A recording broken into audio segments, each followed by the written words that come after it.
So there are classes of intruders, cyber criminals, individuals or members of an organized crime group, activists motivated by social or political causes.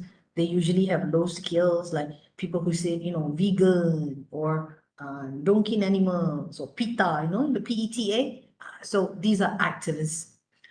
State-sponsored organization motivated by social or political causes, and others like motivated by technical challenge, by peer group esteem, reputation. These people just want to try and get into a system because then they show how, genius they are, for example. So intruder skill levels, that's the apprentice. Minimal technical skills, use existing attack tools, and most attackers are activists or hacktivists. And then there's the journeyman, the hackers with sufficient technical skills may extend attack toolkits, discover new vulnerabilities, and they can purchase toolkit exploits and vulnerabilities. So it's up a little bit. Their knowledge skill is up a little bit than apprentices. Then we have the master, which have high level of technical skills. They can write new exploits and they can discover new vulnerabilities. So these are the different levels of skills of intruders. So when they intrude, what is it that they're already doing? They will be performing a root compromise of an email server, or they may be copying a database containing credit card numbers. They may be running a packet sniffer on a workstation to capture username and password. They may be dialing into an unsecured modem and gaining internal network access. So there are different ways, okay? There are different ways of intrusion and reasons for intrusion. So an intruder, basically, he, she, it, all the same. First, they go through the information gathering and reconnaissance. Because if you want to go, okay, let's take, I am trying to rob a house or a bank, right? Reconnaissance and information gathering is important. I need to know where the security guard is. I need to know how old the security guard is. What are the things that they have? I need to know where the cameras are. So this is reconnaissance. And into a system, they do the same thing. They want to see what ports are open, what are the services that is provided, those kind of things. So reconnaissance and scanning. Then they go into the actual attack because they know where the vulnerabilities are through the reconnaissance and information gathering. So now they can exploit these vulnerabilities to obtain access and also to maintain access. Because if you come in, you get caught, done. But if you come in, you can put in a door so that you can come in again and again and again without being detected. That is the best, the idea there. And then you have to delete evidences, cover your tracks. So people do not know how you came in, because if they know how you came in, they will block that path. Okay, so there you go. So these are the intruder behavior. Now, Mitra attack, okay, if you observe the Mitra attack, the thing about Mitra attack, this ATT, &CK here, it means adversarial tactics, techniques, and common knowledge. What does it do?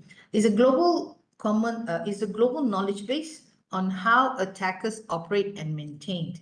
And this is maintained by Mitra Corporation. That's why it's called a Mitra attack. Now, basically, it's this. This is what they want to achieve. They want to do reconnaissance. How can they do reconnaissance? They can do active scanning. They can gather victim host information. They can gather victim identity information. So these are the things, phishing for information. This is what they can do for reconnaissance. Okay, let's say I want to have initial access. We can have drive-by compromise or exploit public-facing application or do phishing here as well. What if I want to do execution of execution of the payload, for example? Okay, so you can use PowerShell, Windows Command Shell, depending on what is in that organization. Okay, privilege escalation. How can we escalate the privilege? Okay, to become the root, for example, or super user. So you can access token manipulation or boot or logon auto start execution. So how do you do discovery? You can do account discovery, you can do service, how do you do the discovery of the system, for example, here? And collection, archive utility, archive via library, audio capture. So these are the ways that you can do these things.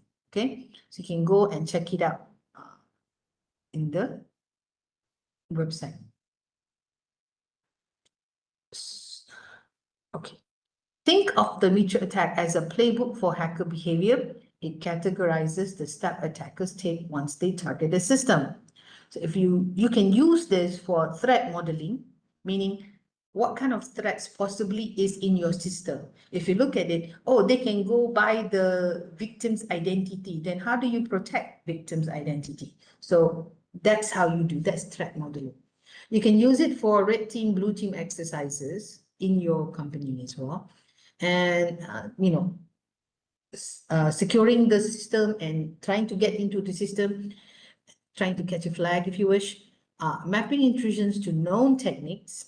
So you can look at that, map the intrusions to known techniques to what you have in your current system, and you can use it to improve detection and defense strategies.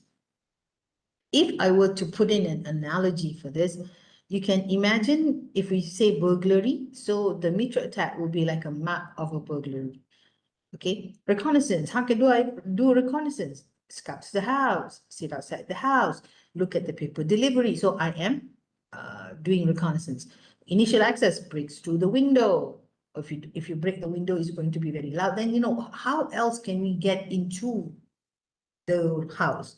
Okay, persistence, privilege escalation, find the master key to all the rooms. There is always that. Okay, if it's a hotel, what can you do?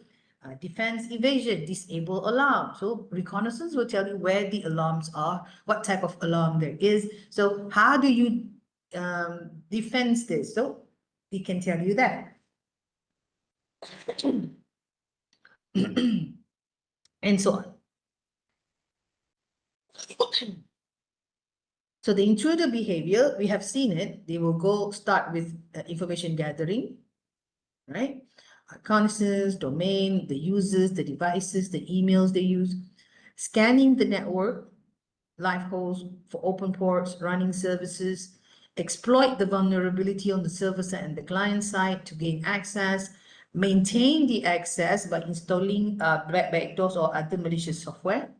This is also falls under privilege escalation. And then covering tracks, attacker disables or edits audit logs. These are the intruder behavior.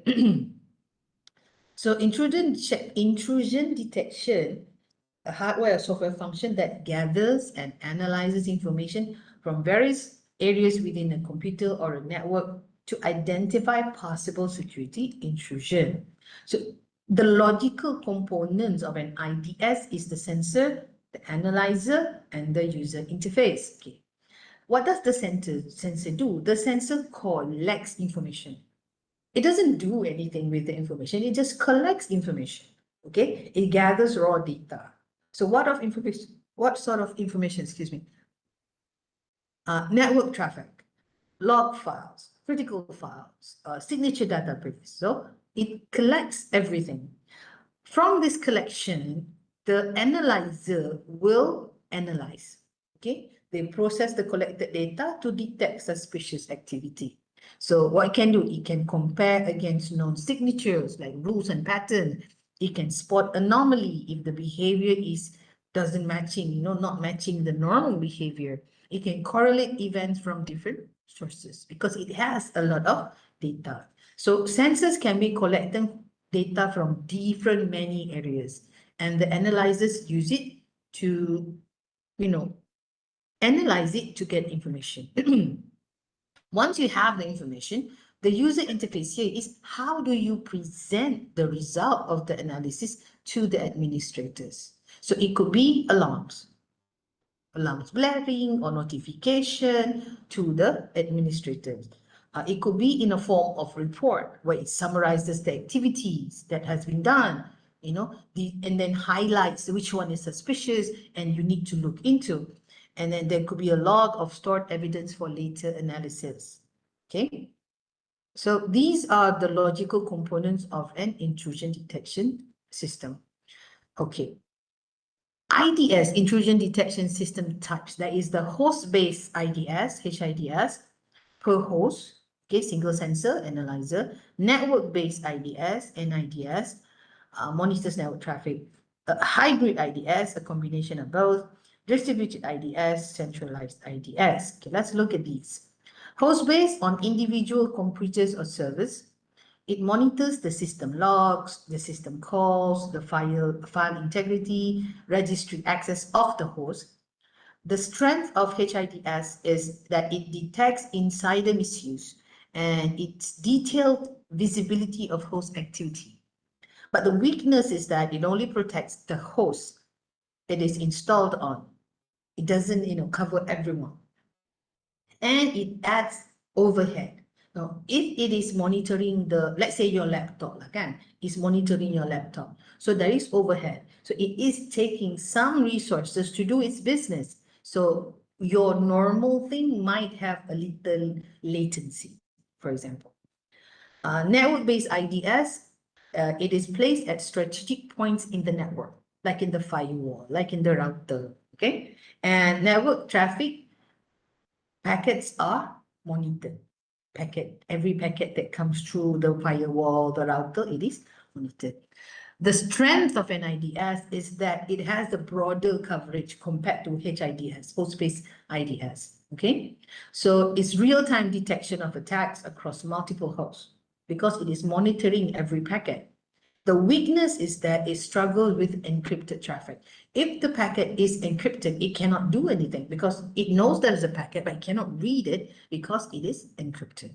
Okay, so because of that, it may miss host-specific misuse. Then we have a hybrid IDS, a combination of HIDS and NIDS. So the strength is, of course, comprehensive visibility because it can look at the network, it can also look at the host. The weakness here is that it's more complex and it needs higher resource. Centralized IDS, where you have one centralized analyzer and you have multiple sensors. Okay, so this is a simplified management, a single decision point. And of course, if you have a single decision point, that is its weakness because that will be a single point of failure. And also that could be a potential bottleneck. All these sensors are sending everything to that one analyzer, right? So there could be a bottleneck. Then we have distributed IDS. Now, distributed IDS compared to centralized IDS, there is many sensors and there are many analyzers as well. So multiple sensors and analyzers spread across the network. Centralized IDS, multiple sensors, one analyzer. Distributed IDS, multiple sensors, multiple analyzers. So the strength here is cooperative detection. It is scalable. It covers large environments. The weakness is coordination challenges, coordinating all these sensors and all these analyzers, okay, into a heterogeneous data format. So if we look, this is like a simplified thing lah. HIDS, host focus, detailed but limited scope. NIDS, network focus, broad but less detailed. Hybrid combines both of this. Distributed, many sensors working together, one analyzer. Oh, this is wrong.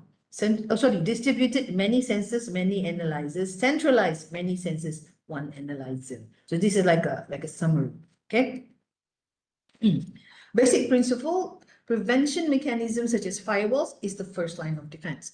But if firewalls miss it, IDS is the second line of defense. So if an intrusion is detected quickly enough, the intruder can be identified and ejected from the system before any damage is done or any data is compromised. An effective IDS can serve as a deterrent, thus acting to prevent intrusion. Okay, so for example, if you log into a system and say this system has intrusion in it, so that is a deterrent, so that people will not, try to go any further. Intrusion detection enables the collection of information about intrusion techniques that can be used to strengthen intrusion prevention measures. So if you know they are coming in through this port or this hole in our security, then you can patch that hole in the security and make it better. Okay, so you can strengthen intrusion prevention measures. So the thing about intrusion detection, you have to find the intruder in the actions where the actions sometimes overlap with the normal users. Okay, so if you look at here, this is the measurable behavior parameter, this one here. Okay, activity metric, number of failed logins. So this is the profile of an intruder. Okay, and then this is the profile of a user. So of course, the number of failed logins for a user is lesser than the intruder, but it doesn't mean that it is not there, right? I do not know about you lah, but me, if I was typing, sometimes I type wrongly. Even if I use my own bank and, I've been doing it for years, sometimes I still type wrongly. Okay, so that is, me, a legitimate user, is mistyping my password, for example. So an intruder, of course, does that, but me mistyping doesn't mean I am an intruder. So the challenge for IDS is to differ or to decide between the user between the user behavior and the intruder behavior, and then find what is actually intruder. So excuse me, too strict. Okay, anything that is mistyped is about intruder, then we will have false alarm. Legitimate users will be flagged.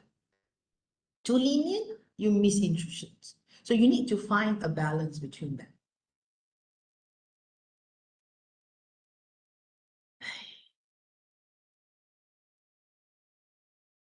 Okay.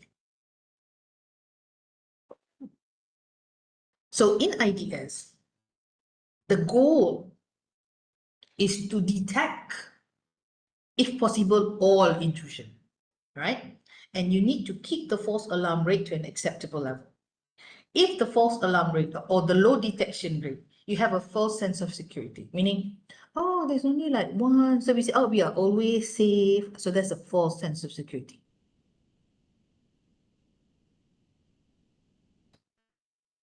You know how there are some institutions where they do the checking of the fire alarms? Is this the alarms going off? And they say, no, nothing, we're just checking the fire alarm.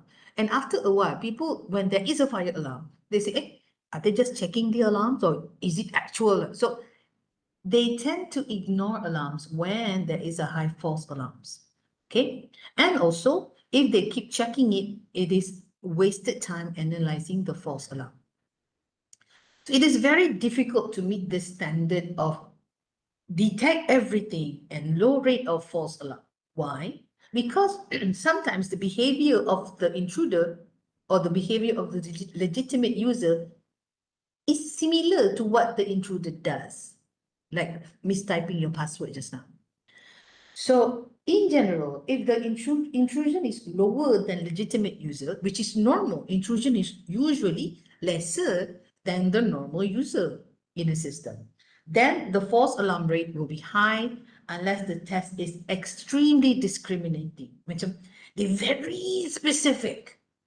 But of course, a very specific IDS would take a longer time and a higher overhead. So this is an example of a phenomenon known as a base rate fallacy. Okay. So IDS needs to detect intrusions accurately with minimal false alarm. In real system, legitimate activity is higher or far more common than intrusions. So even a small error rate is detection can produce a lot of false alarm because the base rate of normal activity is so high compared to intrusion. Okay, let's look at an example. So let's say there are 10,000 normal events and only 10 instructions.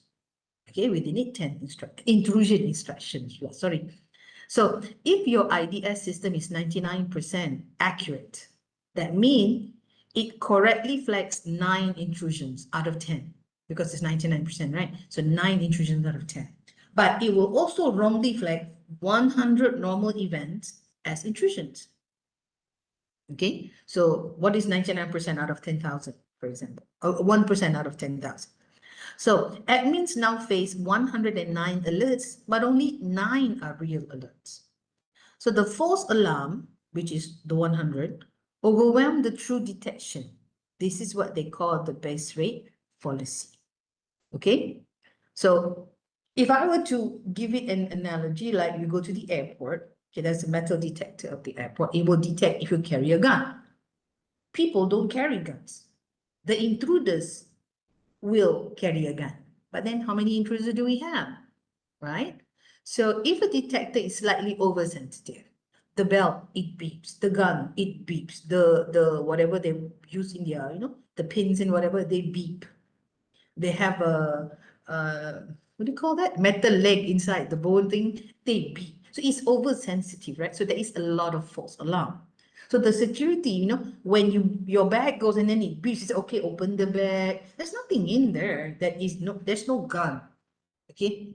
So maybe it's something in your clothes or whatever. So they have already spent time and resources checking the false alarm. So that is the best rate policy. Two, requirement for IDS. If we are going to do an IDS, it must have minimal human supervision.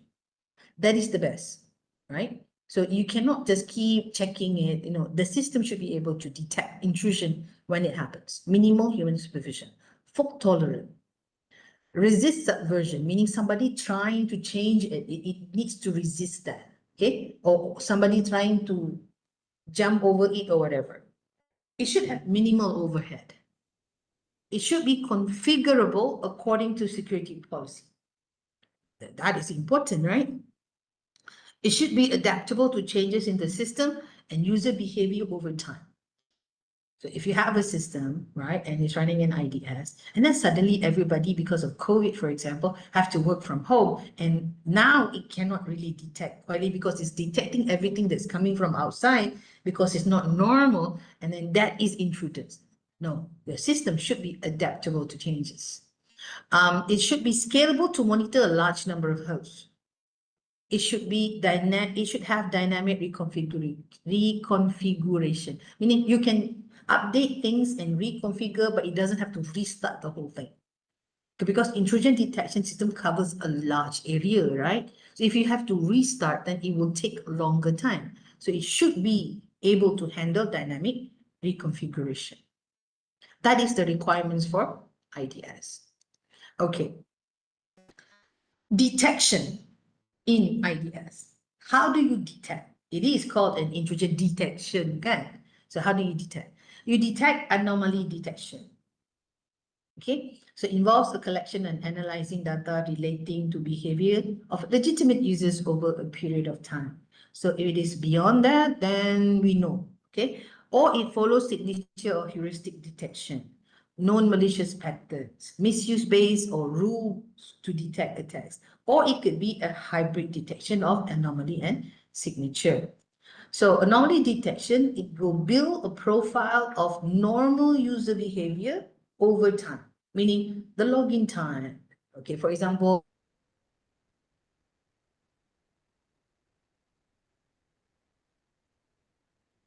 day I do that over time, that becomes the normal me user behavior. So suddenly it changes, like I have 8 a.m. and then I have 8 p.m. as well. So now that is an anomaly because the normal behavior is 8 to 8:30 a.m. Okay. The detection, it flags anything that deviates significantly from this profile. The good thing about anomaly detection is that it can detect unknown or zero-day attacks. It's flexible and adaptive, but it is hard to define normal accurately. Let's look at these days, okay? Usually we work 5 days a week in the office. We have to go physically to the office. Now, 2 days a week, we work from home. So what is normal then? The usual 5 days a week physically in the office. Before that was normal. Now it's 3 days a week, So it is hard to define normal accurately. And high false alarm rate if normal behavior changes. The signature or heuristic detection, this one matches activity against a database of known malicious patterns or attack signatures and applies rules defined by the experts. For example, if it says anything that has the port 7, right? Okay, that is no port 7 echo just now. So that is usually they are trying to use an amplification attack. So they know it is in the rules. An expert has done that, they have researched it, and they come up with it. So you can set it. Okay, you can follow the known malicious patterns. Detection is done if activity matches the signature or rule and is flagged. So if we say no port 7, right? So if there is, they will block it. Okay, so we know it's like that. The strength here is that it's fast and efficient because you know everything. You just match everything to what is known. And low false alarm because it is known, right? But the weakness is that it cannot detect new or unknown attacks. So zero-day attacks, we have a problem. And it requires constant updating of the signatures. So if you imagine all of the known rules are in a database, if there are new things, you have to update your database. New things, you have to update the database, okay? Hybrid detection, it combines anomaly detection and signature detection. The strength is that it has broader coverage because it now knows known and unknown attacks. It can cover those. But because it is a hybrid, it has more complex. And of course, it needs higher resource. Okay. So then, okay, anomaly detection techniques, they use statistical, knowledge base, or machine learning. Okay. Statistical approach, it uses a mathematical model to define normal activity. Okay, so it could be a univariate model where it tracks one metric, like login attempts per hour. Okay, or multivariate models where it tracks multiple metrics together, like the CPU plus the network usage. Or there is a time series model where it tracks changes over time. For example, you are active from 8 until like 12, and then 12:30 you will be down, it's not active anymore. And then 2, you start being active again because, in the middle you go to lunch, for example. So there is a time series model. Knowledge base, okay. Knowledge base, it uses expert rules to define legitimate behavior. I just explained that just now. Same thing here. Normal users log in between 8 a.m. and 6 p.m. Login outside of this window are suspicious. So that is the rule. So anything login coming at 6 or 2 p.m., that is suspicious. So, they will detect that. The strength is that it is easy to understand and apply because it just follows the rules, right? But weakness is rules must be constantly updated. How about machine learning? Now, machine learning means they apply machine learning. They train models on historical data to classify behavior as normal or abnormal. Okay, I'm going to go sideways a little bit and talk about machine learning a little bit. Machine learning, basically, let's say you have a data set of 10,000 information. Okay, this is how people use. So from that 10,000, from that 10,000, 500 are intruders. So you train your system with that data to understand, the pattern of legitimate users is like this. The pattern of intruders will be like this. And then you train the system to be able to detect. Okay, and there are many techniques in there. There's the Bayesian networks, Markov model, neural networks, fuzzy logic, genetic algorithms, yada, yada, yada, all that. The strength is that it can adapt and learn patterns automatically because it's learning, it's training, and then it's learning. The weakness is that it needs lots of training data and the risk of overfitting. Okay, what does overfitting mean? Overfitting means if 90% of the data in the data set is legitimate and 10% is illegitimate, you tend to not look at the 10% so much, you're like overfitting it. Okay, so it's not foolproof. It's great, but it's not foolproof. Okay, so in summary, statistical is math-based, precise but rigid.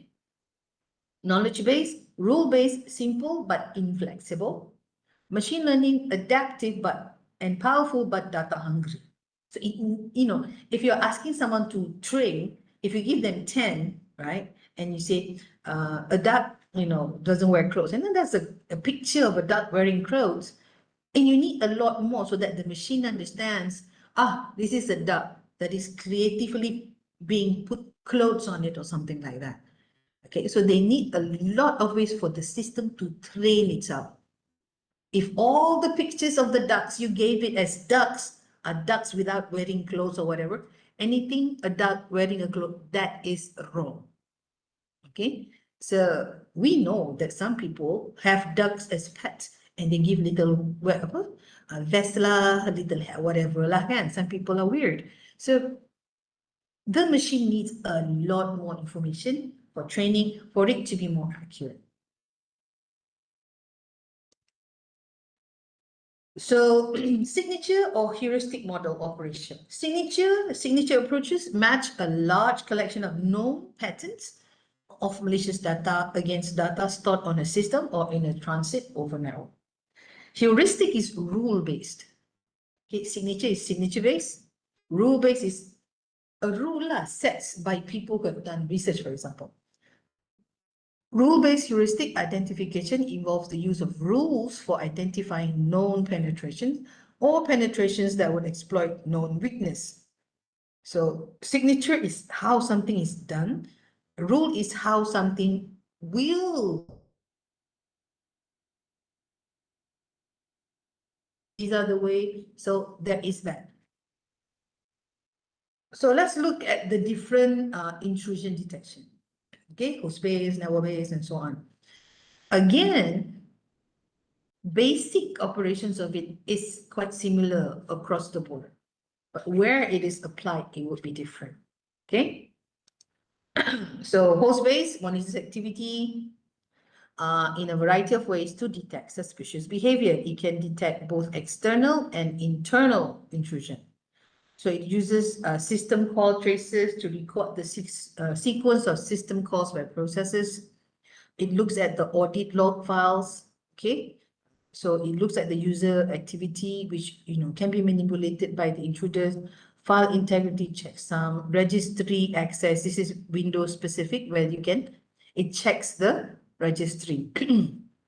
For example, if you go, okay, and put in your USB drive into your friend's notebook, there is a registry entry for that particular USB, okay, in Windows. It can tell you what type it is and how big it is and so on. So it is in the registry, and usually they use it like for forensics to know if it has been there, like somebody stealing data from the company, they can use that. So in the registry, there is that information of that USB in there. So here, it uses that as a source. Anomaly host-based IDS, majority is based on system call traces of process activity. Okay, system calls are how programs access core kernel functions, providing wide range of interactions with the low level. So if you see here, these are the system calls if your host is using Linux, okay, Ubuntu Linux, and these are the system calls if you are using Windows DLLs, libraries. Signature or heuristic, widely used as in antivirus, like signature, or more correctly viewed as anti-malware, where they use both signature and heuristic, meaning the signature and also the rules. Client systems are increasingly on mobile devices. This is widely used particularly on Windows system. It is efficient in detecting known malware, but it is not capable of detecting zero-day attacks because they are basing it on the things that they know. If something comes up that they do not know, they cannot detect it. Okay. Distributed HIDS, traditionally host-based IDS, focus on a single system standalone operation, but you can use the distributed IDS. Okay, this is the distributed IDS. All right. So a distributed IDS expands the idea of HIDS across many systems, so they work together to detect intrusion. So there is the host agent module here, ding, ding, ding over here. An audit collection of module operating as a background process and a monitored network, collects data on security-related events on the host and transmit it to the central manager. So all of them was, this is for the host, this is on the LAN monitor. Same thing, it will get the data and then send it to the central manager. The central manager module receive the report, and then process and correlate these reports to detection intrusion. Now, host-based just had to host, is one host. Distributed host meaning there is a lot of different things collecting together, and then there's a central module that analyzes it. This is a more expensive explanation on the host and the LAN and the central module. So you can read this on. So agent architecture over here. So there is the OS audit function. It collects raw audit information from the operating system. Okay, and then there's the filter for security interest, where filters out irrelevant data, keeping only security related events. So if you are collecting data, there will be a lot of raw data, but then not all of it will be useful. So then you have to filter and get the security, the ones that can, help you with security. That's what they say for security interests. Converts them into a standard format called host audit record.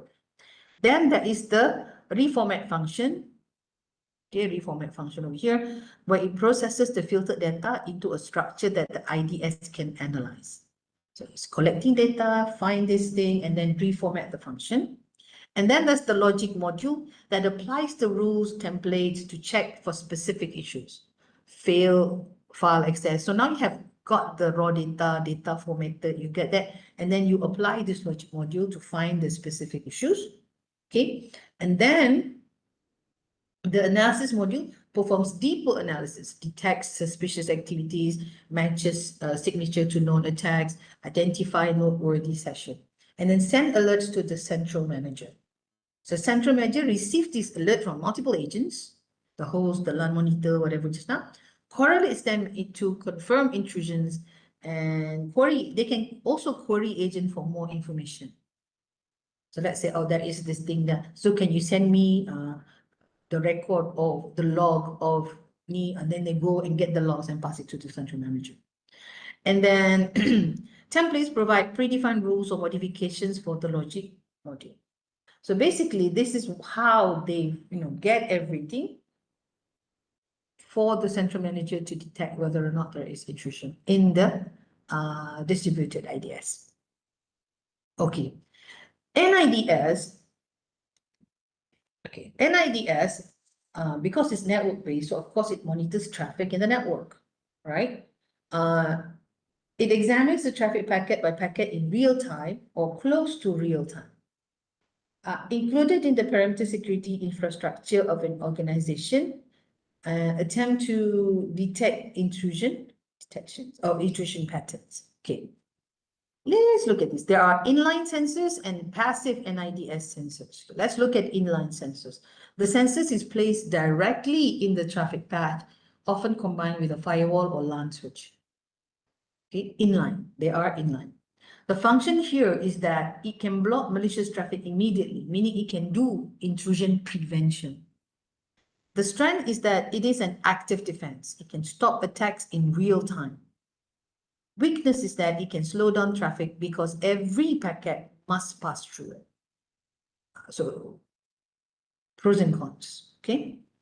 Passive NIDS, it monitors a copy of the network traffic via a switchboard in promiscuous mode. Now, diam-diam do the tepi, they silently sit on the side, and then they monitor a copy of the network traffic. It detects suspicious activity, but doesn't block it. Okay, this one, inline sensor, it can do intrusion prevention. Passive NIDS sensor do not do that. It is more efficient because it doesn't interfere with the traffic flow, and it uses two network interfaces, the monitoring interface and also the management interface with or without the IP addresses. Okay, so this one just listen, this one reports finding. The weakness is that it cannot stop attacks directly. It can only alert, and also a little bit after the fact, because it's not really done real time. Okay, so a little bit later lah. So let's look at sensor. We know there is a sensor just now where they get information, but where do we put it? So if you see here, there are 4 different places. Here, here, here, and here. Okay, let's look at all the 4 places, okay? So this one over here is between, sorry, this one over here is between the internet and external firewall. This is the internet and external firewall. Watches all traffic coming directly from the internet, okay, coming directly from the internet, and detects the tag before they even reach the firewall. Okay, these two numbers actually should be the other way around, okay? So number two, this is actually number two, like this internet, this is number one. Between external firewall and service network, okay? Monitors traffic allowed through the firewall, meaning anything that the firewall miss, then they will be able to detect it, okay? Detect attacks targeting services exposed to the internet, like your web server, your mail server, you know, all that. Okay, number three is between internal firewall and internal server data. Okay, this is internal firewall and internal server data. Monitors traffic flowing into sensitive internal servers like your databases and file servers, and it detects insider threats or compromised accounts accessing critical resources. So this is another sensor you put here to your critical services. Okay, of course, because it's critical, you have a firewall here, so then you check there too. And then internal firewall and also workstation networks. Watches traffic going to employee workstations and detect malware spreading internally or phishing payloads, lateral movement or phishing payloads. So these are the 4 areas where you can deploy NIDS sensors.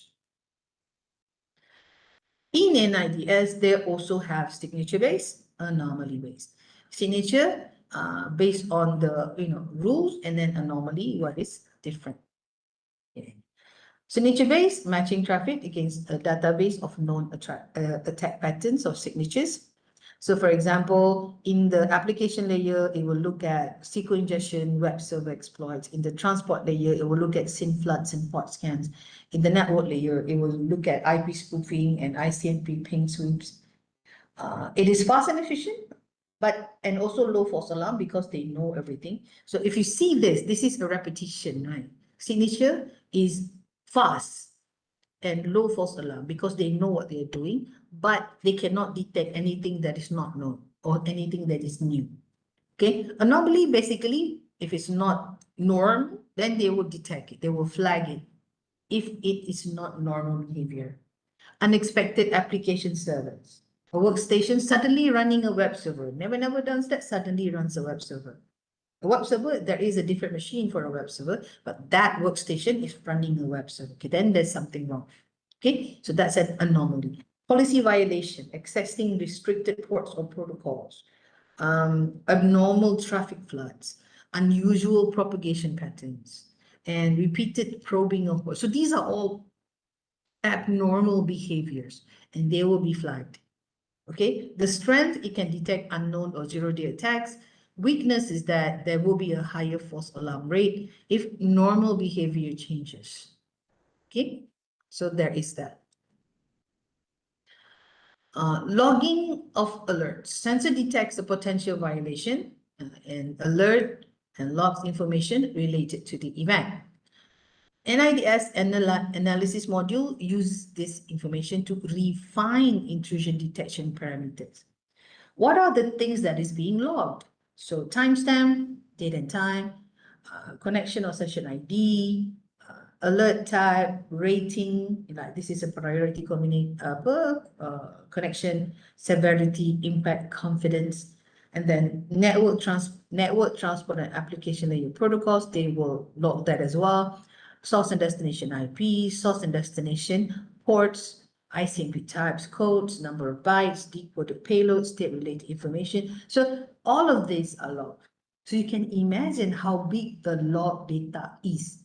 And if this is coming from one, that's how much there is. It's coming from, let's say, 10 workstations or routers and switches. So there is a lot of raw data here. Distributed network-based intrusion detection. So in a distributed IDS, okay, the key features is communicating IDSs. Multiple IDS sensors exchange information. Cooperative detection improves accuracy. So when they get data, different data, they analyze the data, and then they sort of like exchange information. So the accuracy will be improved, detection accuracy, that is. There is a distributed system where sensors are spread across different platforms, networks, and hosts. P2P or peer-to-peer gossip is when you have peer-to-peer from one peer to another, they exchange a lot of information. They call it gossip lah, because peer-to-peer, they actually exchange a lot of information, especially when there is no servers in them. Adaptive security, IDS adapts to changing attack profiles. Here,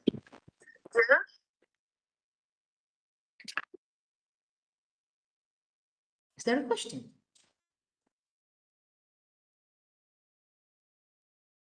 Nope. Okay, coming back. Challenges to detect new threats quickly. Timely updates to IDS models. Okay, let's look at that. So this is basically the distributed IDS, okay? So you have platform policies, network policies, collaborative policies. So there are different types of policies, okay? So network policies is one according to the network devices, and collaborative policies over here. So define the rules for detections and response. You have adaptive feedback policies to continuously refine detection based on new events. So you get these policies, and then you get adaptive as well, because you get information and then you can refine the policies. And then you have summary events, PEP events, DDI events. PEP is policy enforced point. DDI is distributed detection and interface events. So PEP is where rules are applied. DDI is where IDS shared and infer threats.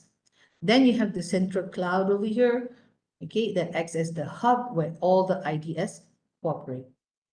So these different IDSs, they cooperate together, they get information, they can distribute information, so they can adapt quickly to the changes that happens. Okay, so develop this distributed IDS is developed to handle new threats quickly and provide rapid coordinated response across large and complex network. And this particular distributed IDS is developed by Intel. Okay. Intrusion detection exchange format. There would be many vendors. Can I? No, I don't have it. So when there are many vendors, you are sharing different informations, and vendors sometimes have different ways of doing things, right? So how is it that you exchange information between these IDS of different vendors? So standards of sharing IDS information, intrusion detection message exchange requirements. Okay, and there is the intrusion detection message exchange format, and there is the intrusion detection exchange protocol. So you must follow. These are standards. How did I spell that? I also don't know. This is standards, né? Intrusion detection message. So how do you exchange messages between the different vendors? So they have to follow these standards so that exchanging messages and product will not be a problem. Okay, so key elements of the model, there is a data source where this is the raw data. There are sensors that collect data, analyzers that analyze the data, and then tell you what is detected and send you alerts. Administrator is the security policy, and then manager and operator. So with different IDS products that is used in an organization, there is a standard way to share information. That's what the intrusion detection exchange format provides. A common language of alerts, events, and responses. Why do they do this? Because intrusion detection is a business, right? When there is a business, there are multiple vendors. And when you buy one, you go to company A, let's say. So when you buy another one, because now you want to expand, right? So then company B is better rates or whatever it is compared to company. So now you buy from company B. So when you have multiple vendors, there must be a way for your intrusion detection to be able to talk, right? So this is where it comes in. Honeypots, okay. Honeypot is a decoy system that are designed to lure attackers away from critical system. You don't want the attackers to go into your real system and do damage. What you do is you make another system, not necessarily exactly the same, but you could call it like a play area. So the attackers go in there, they do whatever, you can watch them, you can learn what they do, it is all logged. Even if that something in there is damaged, it doesn't damage the real system, okay? If a honeypot initiates an outbound communication, the system has probably been compromised. What it means is that if the honeypot area of honeypot, it doesn't have a lot of things that are like the real system. So if the attacker comes in there, then they can take over and start sending messages out, outbound communication. That means they've taken over. And from there, they can go into the real system. Okay, so don't think that, oh, I have a honeypot, that means everything is there, all my real system is safe. It does not. Normal behavior of honeypot should be passive. It waits for attackers to interact with it. It does not initiate communication on its own. If it does that, that means attackers have taken control of the honeypot, and then the honeypot is now being used as a launchpad for attacks against other systems. So beware. So honeypot types, there is the low interaction honeypot. It emulates realistic initial interaction, but does not execute a full version of the services or system. Another type is a high interaction honeypot, which is the real system with a full operating system, services, and application. It is more a realistic target. But because it's more realistic, it requires significantly more resources. And if it is compromised, it could be used to initiate attack to other systems. So basically, if I were to make an analogy of this, right? You know the doll that you blow up, okay? So to make sure that when an intruder comes in, they don't go to you and kill you. You put like in a room, like your bedroom, but there is that plastic thing over there, okay? It's a plastic thing. It kind of looks in the shadows like a human being, but it doesn't interact with you. So if a shooter comes in, say, put up your hands, that thing cannot move, right? So it doesn't execute full version. That's what I'm trying to say. Another one is you have a, what do you call that? Homunculus or whatever it is, that it is exactly like you.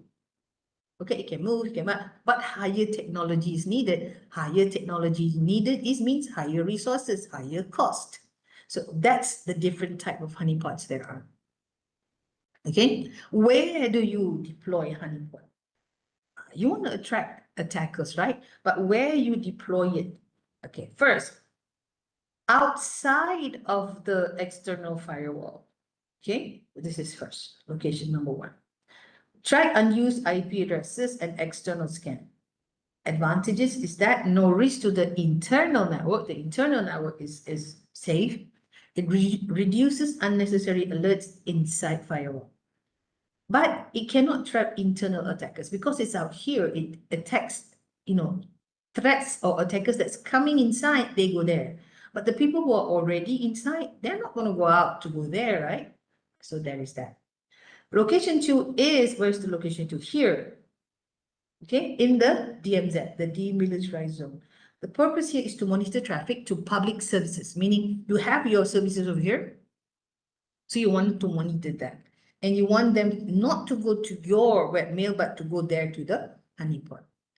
So it can catch attacks targeting servers exposed to the internet, like your web servers, your mail servers, right? Your DNS servers. The limitations, however, firewall rules must be adjusted to allow traffic to reach the honeypot. Remember, if it is cut down here already, then they cannot reach here. So you need to adjust the firewall so that the attacker can actually come in to the honeypot. Another location is inside the internal network. It will detect misconfigured firewalls and insider threats, meaning if somebody can come through the firewall somehow, or somebody from the inside is trying something nasty, they can catch it. They go inside them.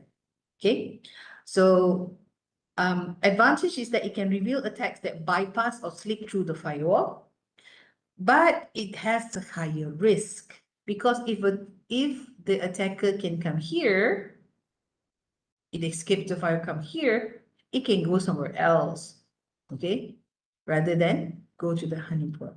So it has a higher risk. If compromised, the honeypot could attack other internal system. And also the firewall must allow traffic to reach it. So if this external firewall is done really well, no attacker comes in. Of course, nobody is going to use the honeypot. Okay. Now, the thing about honeypot is just not to lure the attackers away from the real system. It does that, but it is also a place for you to monitor what an attacker does. Okay, how do they go in? What port they use? What are they doing? How do they escalate privileges or whatever? You can see because everything is logged. So you actually see how they are doing things and you're learning. And from there, you can update your security policies. Okay, Snort. Snort is an open source, highly configurable, portable, host-based or network-based IDS. Easily deployed on most nodes of a network. It is efficient operation that uses small amount of memory and processor time. Easily configured by system administrators who need to implement a specific security solution in a short amount of time. It can perform real-time packet capture, protocol analysis, and content searching and matching. Designed to analyze TCP, UDP, and ICMP network protocols. So this is the architecture of Snort. Okay, Snort is a network intrusion detection system. It inspects packets as they travel through the network and decides what they match, if they match known attacks, patterns, or suspicious behavior. Okay, so this is it. This is the architecture. It has, this is the traffic that is, it is filtering. It inspects the network traffic. So that's the packet decoder. It reads the raw network traffic, identifies and isolates protocol headers like Ethernet, IP, TCP, UDP. So the packet decoder does that. And then it sends it to the preprocessor, which normalizes and prepares packet for analysis. Okay, what does it mean? There are things you no need to know, right? So what it does is that it will prepare things for analysis. Okay, then you have the detection engine. This is the brain. Okay, so this is the one that compares packets against the rules. Okay, signature-based heuristics are here already. So it will check whatever it gets against the rules. And if the rule match, it flags the packet as suspicious. And then anything that it detects as suspicious, it will then send to the log and also alerting system. It records the suspicious packets in human readable form, generates an alert when rules are triggered. Either a notification to the administrator, an alarm or something. Okay, and then output modules decides how alert logs are delivered. Console, database, syslog, third-party tools, whether you come up with the report. This one is just the logs now. Okay, the raw logs. And then this is the output modules. So this is an architecture of a Snort NIDS. So these are some Snort rules and alerts example. You can read this on your own later. Okay, so example alert is generate an alert using the selected alert method, yada yada yada, and so on. Okay, that is NIDS. The next module is firewall and IPS, intrusion prevention system. And then there's another one, and then we are done.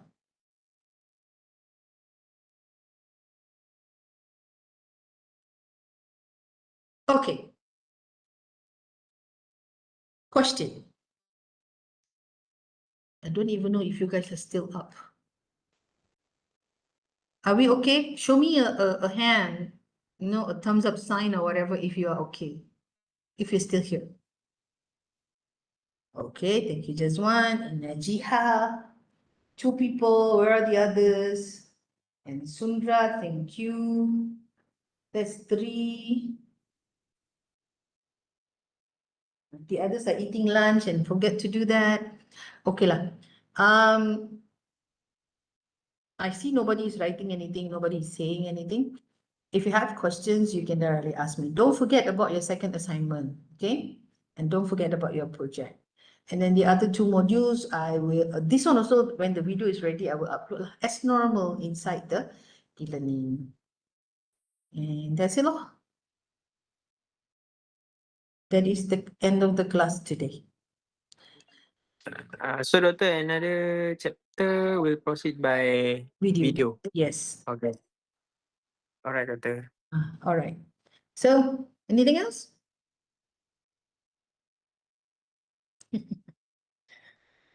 Okay, then I will end the session for everybody. I hope that you'll pay attention and then final exam bila? Dah dapat jadual By ke? July, Doctor. Early July.